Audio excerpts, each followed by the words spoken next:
Good evening guys. Gabi na dito. Pero tingnan mo yung araw dito. Tingnan.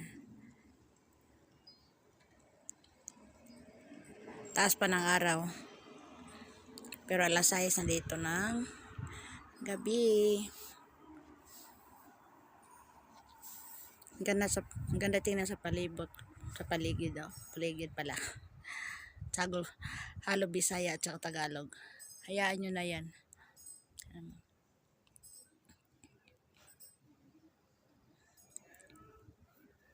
Taas pa ng araw dito. Alas 6 na. Ganda siya tingnan doon. Oh. Ayan. Yung mga, yung barge. Naka-parking. At ito yan dito.